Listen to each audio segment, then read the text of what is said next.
So when I was planning my vacation, I wasn't really expecting Blizzard to just like, hey, man, let us just reveal all of the nasty shit that we've been doing over the last couple of years, and that has been incredibly overwhelming. Because, even though I was on vacation, I was still following along some of the stuff that was going down, so we have a lot of things to talk about today. And the first one involves this. And the music that you guys are hearing. For those of you that are not familiar, this is the Diablo 2 original soundtrack. I love the Diablo 2 original soundtrack. So we got it. Let me just try and set the stage a little bit here for you guys. Diablo 2 is potentially one of the... it is actually the game that marked me the most from Blizzard. I've played more hours of World of Warcraft, but Diablo 2 is the game that marked me the most. Like, before I played Demon Souls and Dark Souls and I got really into Souls, Diablo 2 was the definitive game. Like, if you were to ask me, Rurikhan, what's your favorite game? Diablo 2. It was Diablo 2. I was in school. I've told you guys this a million times. I was in school, and I'd be, like, planning out builds for my Necromancer, with certain skills and writing out which stats I was going to put down and whatnot. Just, like, Diablo 2 was my first game where I got started doing, like, different builds and stuff like that. Because I just loved doing it. I was like, oh, dude, I'm going to do a Druid, put these skills on it. Do a Necromancer, put these skills on it. I would play Diablo 2 with my friends every chance that I'd get. At one point, before Lord of Destruction, I actually had the most powerful weapon in Europe. At least I couldn't find anyone that had a weapon that dealt more damage. It was funny because that weapon had hit causes monster to flee. So I had to equip that with an ice blink to make sure that you'd actually be able to level up using that weapon. It was one of those barbarian two-handers. I forget what the name of it was. The biggest two-hander that could deal executioner sword, I think. It was imbued by a good friend of mine, Nox Tom, who gave me his imbues of his first character as a thank you for me getting him into the amazing game that is Diablo 2. So, Diablo 2 was super important for me. As a matter of fact, it's funny because just this weekend, I was over in a house that my parents have up north. And this was actually a place where I've played a lot of Diablo 2 because there's nothing to do up there. There was nothing to do. And my parents, when I was a lot younger, they would always want me to go up there with them and spend a couple of days up north. And I'm be real, I hated it. Because there was nothing to do. There was nobody there that was like my age. Because, it's like... It's really far away from civilization. Like, you barely get like a cell phone signal out there, right? So there was no internet, no nothing. And so my dad would let me like install Diablo 2 on his laptop. And I would play the crap out of Diablo 2 when I was there. So even... It's like everything culminating into this moment where just this weekend I was up there reminding myself, man, I used to play Diablo 2 in here. Glad to see you. I used to play so much Diablo 2 in here. It was insane. Almost Great Cat, thank you very much for being real Sim for 33 months. Tip of the hat. Appreciate the support, dude. Thank you. So, it should come as no surprise that Diablo 2, a remaster of Diablo 2, is something that I've wanted since forever. Since forever, basically, because no other Blizzard game, as far as I'm concerned, comes close to Diablo 2. I really like StarCraft as well, and, World of Warcraft, obviously, back in the day. But Diablo 2 was the thing. I've been super pumped ever since they announced the thing. And to give you guys an idea of how important Diablo is for me, when they announced Diablo Immortal, for those of you that weren't aware, I made like a 7-video series pissed the fuck off about this goddamn mobile trash port. I think there's one here, skin job confirmed. This is when I found out that NetEase was actually the ones developing it. They were just using like Blizzard assets essentially. And you know, this is a video that I put a lot of passion into as well, the fall of Blizzard.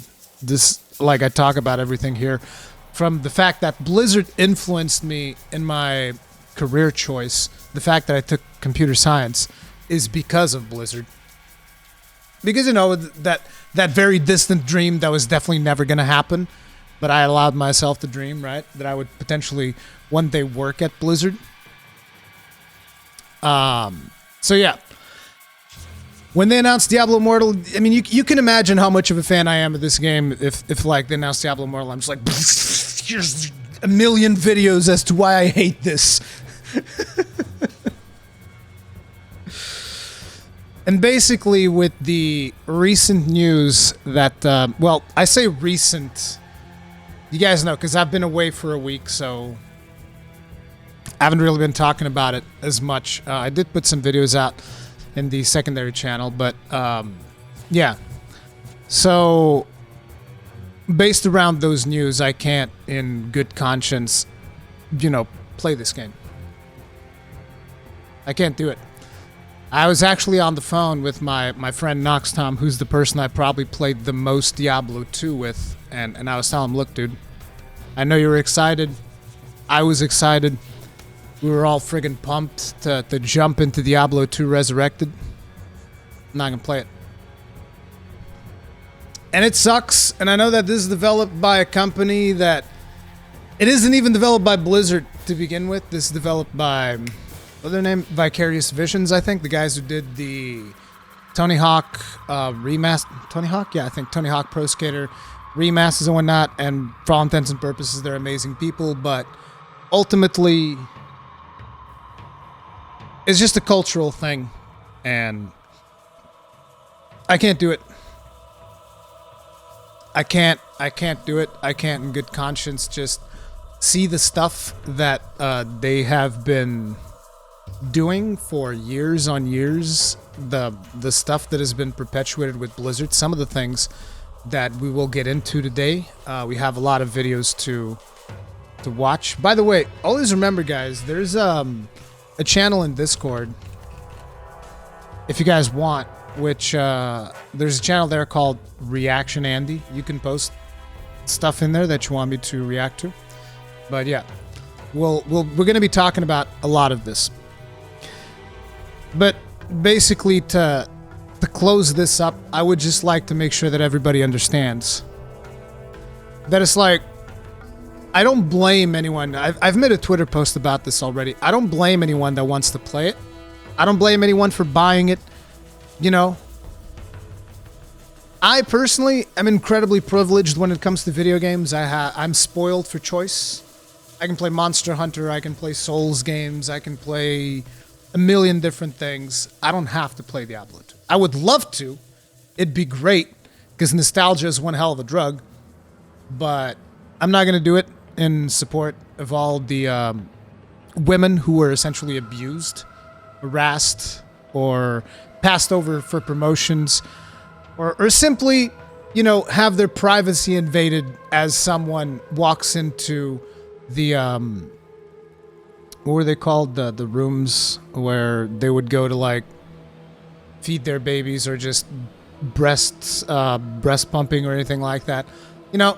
And someone just like walks in. Oh yeah, we need this room. We need this room for lactation rooms. That was the name.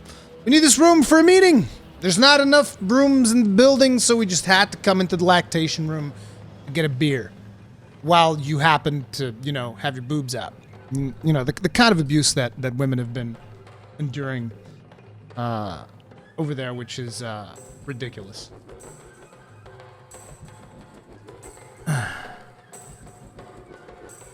I'll grab that character and I'll put it here. But yeah, like I said, I don't not share. Let me save to watch later. Thank you. But like I said, I don't blame anyone that wants to play it.